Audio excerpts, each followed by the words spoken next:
That was the Mighty Diamonds. Do you like the Mighty Diamonds? I love the Mighty Diamonds. Some of the best reggae out there, mid-70s reggae, right? Right? Am I right? Okay. I'm right. Carol's like, okay, whatever. No, really, that's when Bob Marley and the Wailers, Peter Tosh's first come, mid to late 70s, early 70s. 70s reggae is the best. I like me some dance hall, kind of, but that was the Mighty Diamonds. Oh, shame and pride. They kept me in the closet for a year, Carol.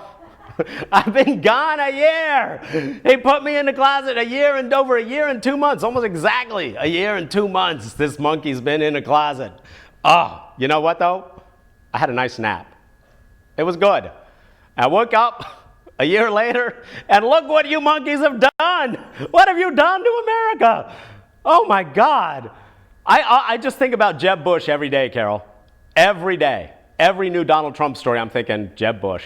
Just kind of moping around the Bush compound, just moping. I feel so bad for the poor guy. Where did this Donald Trump come from, right? Jeb Bush had $100 million. Donald Trump had a lot of cocaine, as it looks like. That's appearing. I'm saying it's appearing to me. I think he did a Quaalude before last night's debate, Carol, or this week's debate. Yeah, he was calm. I think he's on the up. I think he's doing all right. I think he's getting better. He's switched his cocaine for Quaaludes. And that's helping. I'm going to do an internet joke. Now, some of you people know Pepe the Frog, right? He's kind of like this green frog who didn't used to be all racist, but now has been associated with the worst kind of racists online. And I got to tell you something. I used to know Pepe the Frog back in the day. He was a good guy. He wasn't just kind of white supremacist racist. I don't know what happened. He kind of spiraled down. Now Pepe the Frog, I call him, I try to reach him, he rejects, he sends me away. He's like, no, I don't need any help, I don't need your help. I mean, we used to be pals. So Pepe the Frog, if you're listening, reach out. I'm not very good with the mouth yet, Carol. I'm out of practice. Pepe, reach out. Reach out to me. Come on, Pepe. Reach out to me. I love you, babe. This is not you. Pepe the Frog, this is not you. I know you. You were a good person. Come on back, Pepe. Come on back to the rest of America. Drop the Donald Trump stuff. Did he start a new website, the Alt-Green? The Alt-Green. He's the Alt-Green. Anybody says alt-right's getting a smack from me. They're called white supremacists. They rebranded. You can read the emails and the websites, Carol. You can read their forums where they say, well, we need to rebrand from white supremacists. Alt-right. Yeah, we're the alternative right. So anybody who uses alt-right, and this is you journalists, you're complicit in making white supremacism mainstream. Anytime you use the phrase alt-white, you're buying into their own whitewashing. Get it, Carol? Whitewashing? That was pretty good. So anyway, Pepe, love you, hon. Call me. Wait, yeah. Yeah, Pepe, call me. I got to figure out how do you, never mind. So listen, we're back. We're going to be talking about politics. Can we put up the number, Carol? Yeah. Put up the number. This is live. I don't know if you know this. Can you tell? We're just kind of winging it here. This is monkey time and we're live. We're live here, back on RTN after a year and 2 months away. Oh, feels so good. But you know what, Carol? You were asking me, Carol, earlier about how we're going to deal with our family members who voted for Trump after he loses. That's a good question. I'm just, we all have them, right? We all have them. 996-6575. You can call up and talk to me right now. 67, what did I say? Something else. Read the damn number. Oh, if you're visually impaired, the number's 919-996. I'm reading it. 6775. Yeah, it's a good question. How do you reach people who are all caught up in the Trump stuff? How do you reach them? It's a really good question. Now, there are some people who are just homophobic or really truly racist, like that, quote, alt-right group, that they're really, you can't reach them. Not this time. How do you reach them? How do you cross the aisle? But Carol, we've always been good at that here at Monkey Time. We've always been good at reaching across the aisle. I don't want to just talk to people that agree with me, right? I want to talk to people that don't agree with me. I want to see what we can do to convince them. Say hello. Share a casserole. I made a really good zucchini casserole, Carol. My roommate loved it. He was really shocked. he likes my cooking sometimes, but I mean, he really liked it. So, I'll make you zucchini casserole. We'll talk about why you're voting for Donald Trump, and maybe we can reach some kind of accommodation. All right? All right. I'm going to be back next week. I'm going to hand it over to this monkey right here. Oh, no, that was not my best pose. A year away. Hey, monkeys. I was trying to keep my hand out of my shoulder out of the shot. Hi, my name's Todd. It's a pleasure to see you again. I got to tell you, I've really been enjoying the break. Everybody's been saying to me, Todd, how are you living without doing the show with all this stuff going? I'm like, y'all are doing fine with this ridiculous circus without me. You don't need that. How can we say anything new at this point is the question, right? All right, let's start. Carol, go ahead and put up number 7, if you don't mind. Thank you. By the way, number 7? That's 5. 7 is the privatized voting thing. There's this huge hue and cry now because Donald Trump, let's see if this is one of those reach across the aisle moments, right? There's this huge hue and cry. That's an 1800s term, Carol. What is it? Hue and cry. I'm unfamiliar with it. H-U-E and cry. That's an 1800s term. No, I don't mind when the top of my head's cut off. They can't see how bald I am. Oh, man, now they can see. Now they can see. No, I'm kidding. I'm going to go full on soon. I went to Arrow, whatever that place is in Cameron Village, that place where they give you a beer, when you get your hair cut. They're all very nice there. And when I walk in, I get the feeling that they're kind of like, this is interesting. Because I have those little shavers, but I can't trim, how they do it right. They like, make it look nice and, and get the thin hairs on top of the head. Anyway, what am I talking about? Donald Trump. Oh, yeah, hair. Yeah, that makes sense. There's this hue and cry, this big outcry, to use the 1900s version, against the idea that Donald Trump is saying, well, I'm not going to, I may accept that. That whole thing, did you hear his quote today, Carol? I'll accept the results of this important presidential, and the crowd's already applauding that he's going to, if I win. And there's this pause, and then the crowd goes crazy, right? And that's just like the worst thing you could possibly imagine for democracy, right, Carol? It's like, oh, great. But here's what's happening. The reaction against Donald Trump's juvenile, selfish, I'm going to take my ball and go home kind of crap, which will have real violent consequences. Make no mistake, Carol. Yes. When he loses, there will be real violent consequences, right? He's building that up. He wants that to happen. He is a child. I'm sorry, that's not really reaching across the aisle, but emotionally, the man's a lunatic. He has no control over his emotions at all. How can, I don't see how you don't see that, but we'll talk anyway. So, in the reaction to Donald Trump's petulant little tantrum about, well, if I win, I'll accept him. Otherwise, I may not accept the results. It's like he's going to disappear and go do his Trump TV thing, whatever. He's going to go quietly into the good night, Carol. His followers are going to be a problem. Now, I know you're thinking about the Hillsborough bombing. We'll get to that. But Donald Trump, by doing this, by raising deep-seated questions about whether the election results will be upheld, has created this kind of backlash where liberals and conservatives and mainstream Republicans, they're all attacking him, and the way they're attacking him is wrong. Here's why, Carol. The way they're attacking him is like this. How dare he challenge the legitimacy of the American electoral system?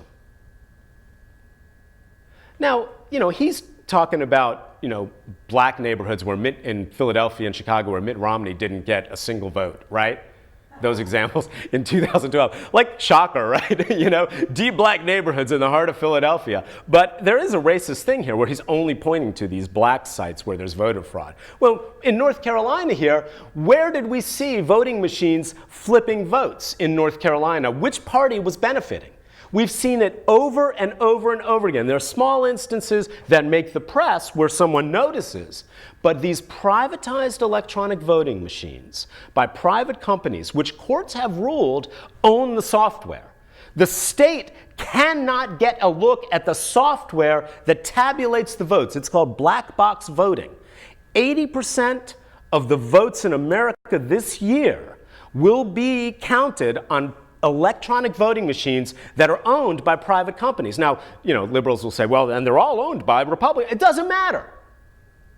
Although it probably does matter. You got a Republican governor, Republican, state elections director, and a private voting company whose machines are tabulating the votes owned by a Republican. Excuse me, it's a lot more likely you're going to see some shenanigans. But the idea that liberals are leading the charge on this, Carolyn, it's driving me crazy. Oh, you'd have to have so many different people, and there's Republican secretaries of state in charge of voting, and Democrats. You'd have to have so many people coordinating this. No, you really wouldn't. You just have to identify a few key counties with electronic voting machines where you can flip them. And when we saw this happening in the last election in 2012 in North Carolina, they were always getting flipped Dem to Republican. And how many times did people not notice? Was there not, maybe there wasn't a paper ballot, a receipt put out? I mean, these are black boxes. We have no idea what goes on in those electronic voting machines. The software should not be what they call proprietary, owned by a particular company. This is the American election. So for me to see liberals attacking Donald Trump's, idiotic, I may or may not accept this election, you're going down the tubes, Donald, But to see liberals jump on board this, how dare he, or we have a very fine, to coordinate this would be ridiculous, when really we have turned over our entire voting system to a few private companies. Sorry, Republicans, but most of them are owned by Republican donors. A few private companies who literally refuse, and got the courts to back them up in the stupidest court decision American democracy has seen since the last really stupid court decision, got the courts to back them up that states have no right to look at the software being used on these machines. And states agreed to this across the board. Now, there's a small movement across the country. California is where it's mostly got its claws in, right? To make these things open source. That's software that anybody can see, that's open, that is harder to hack. It's harder to hack. It is. It's counterintuitive, but it's harder to hack. Everybody works on it. It's open source. It's tougher than a private company's solution that nobody can look at. Okay, did I make my point? Yeah, we're all hacked on. All right. But you see, that's something different that you haven't heard. Right, Carol? That's a take on Donald Trump in the election and liberals versus conservatives that you haven't heard yet.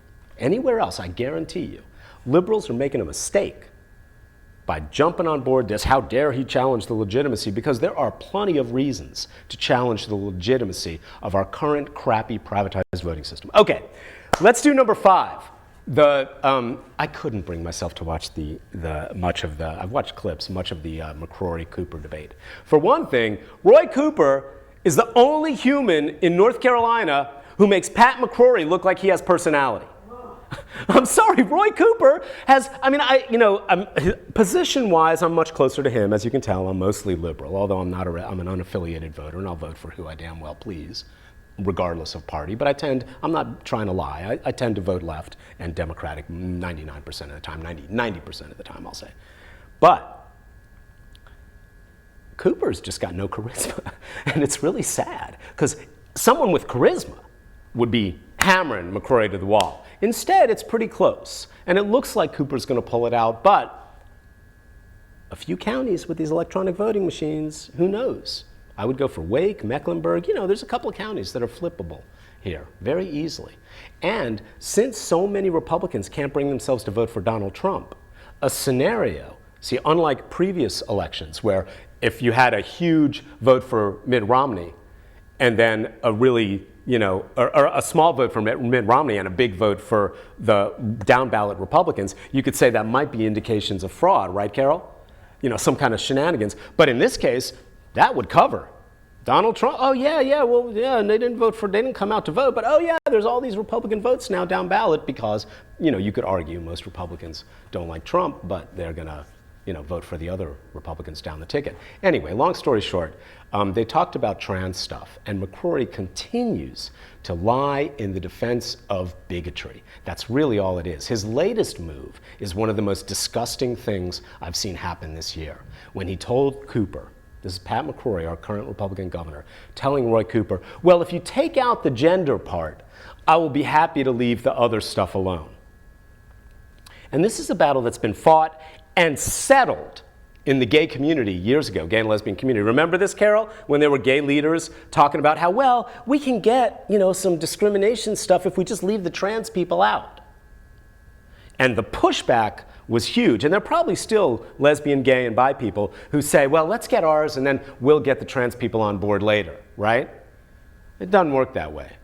It's a disgusting move to throw your siblings under the bus like that, and we will not throw our trans siblings under the bus. It's a more difficult issue for mainstream America than just gay, lesbian, and bi people. Yes, it's newer to them. They've had more time to get used to it. But ultimately, what they're saying, and can you put up number 6, Carol? Ultimately, the awful, awful hatred that Pat McCrory is saying, as he continues to insist that there's no such thing as trans people, is transgendered people don't exist. It's a man in a woman's bathroom. It's a woman in a man's bathroom. Transgendered people are zero, invisible. They do not exist. They are erased in Pat McCrory's world. And if you know any trans people, that's just one of the most disgusting things you could possibly say. That's one of the most disgusting positions. There's somebody I follow on Twitter, James Sheffield, Sheffield. I should have had a picture up. Beautiful trans man, right? Mustache, beard, and when the first HB2 stuff hit, he put up a tweet that went viral. And he said, Pat, according to your law, I will be going to the bathroom with your wife. We should have a picture here, Carol. Anyway, James Sheffield. He's butcher than you. He's butcher than me, she says.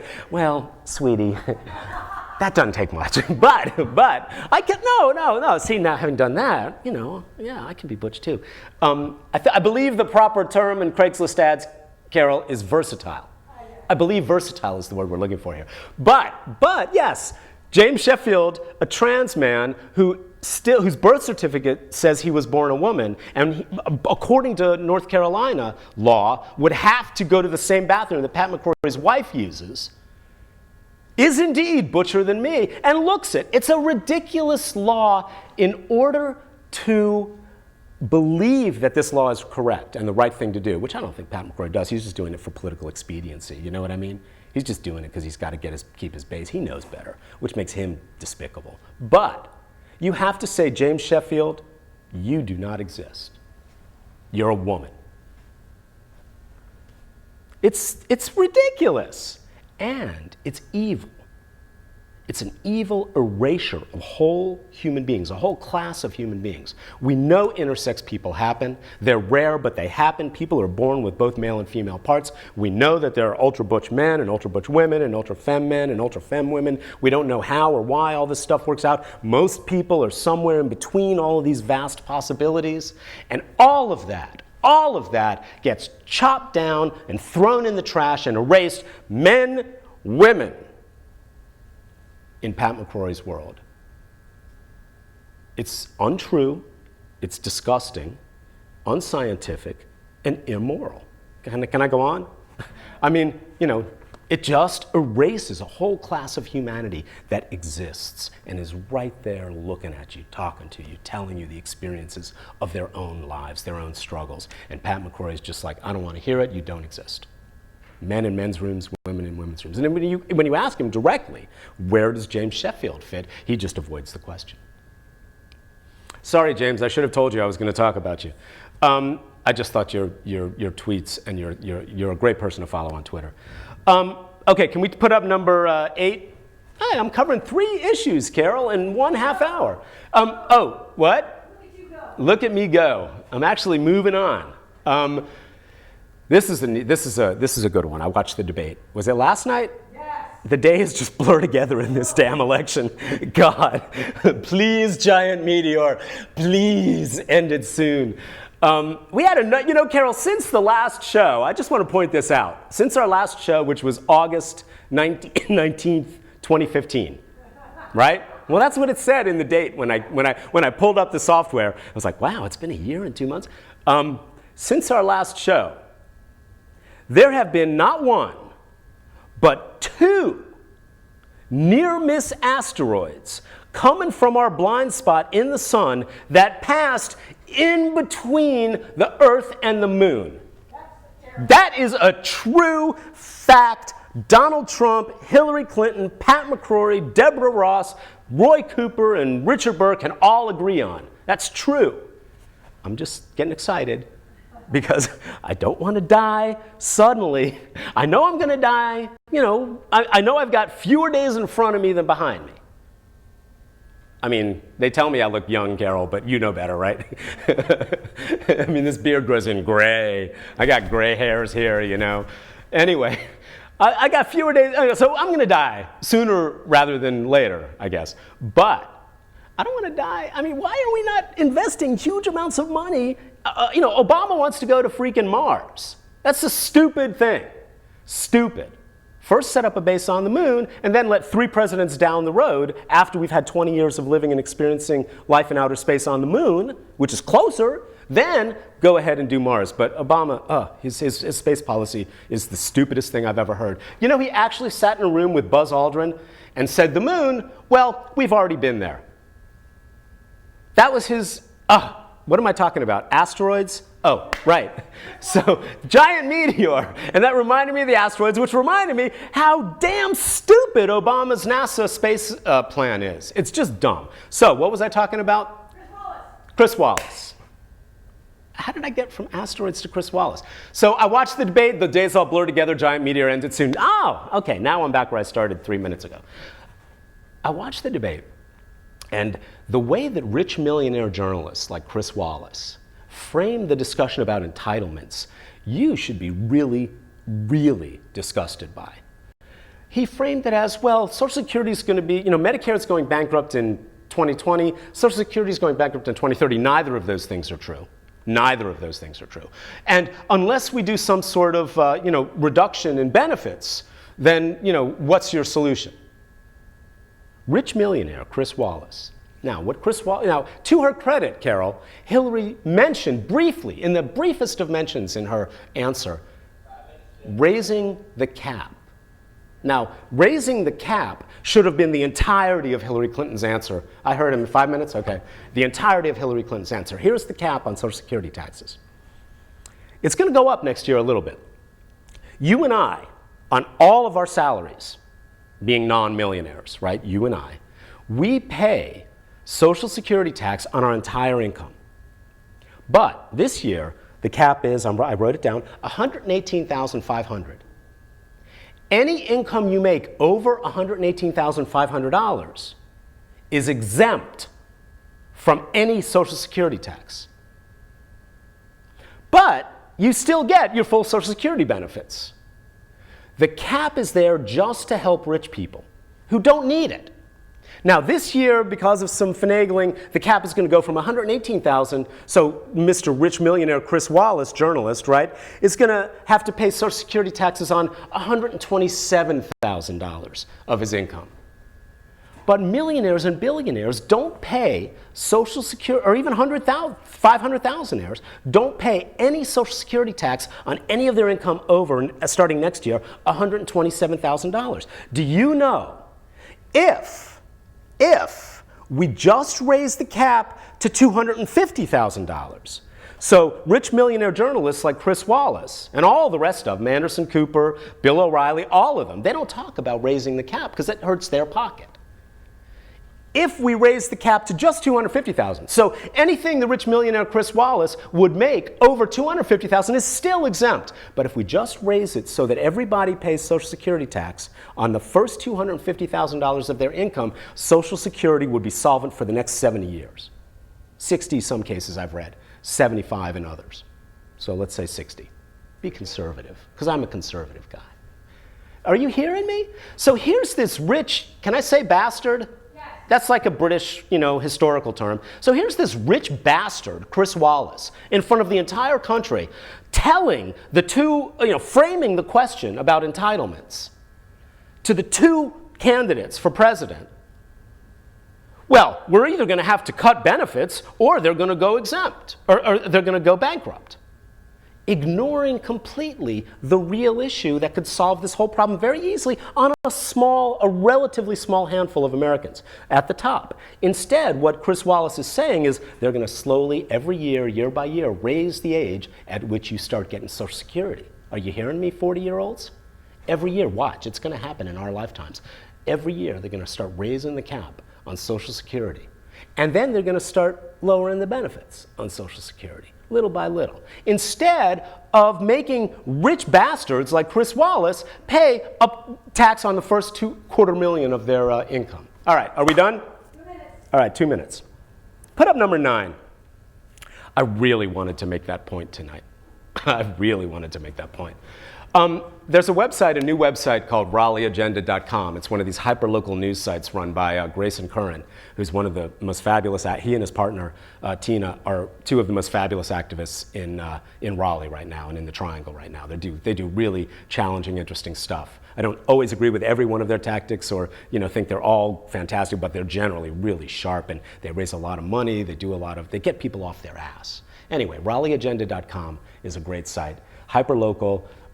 And if you pitch them a story, they'll pay you to write a story. And there were a couple gas main breaks right in front of our store, 2 of them within 4 weeks of each other. Major breaks where they evacuated whole apartment complexes and shops for blocks, right? 1 minute, quick stories. So I said, hey, what's going on here? I started tweeting it, representatives figuring stuff out, and he said, hey, why don't you write it up for RaleighAgenda.com? So go to RaleighAgenda.com or follow me on Twitter, TMORMAN, or look at my Twitter feed, you don't have to follow me.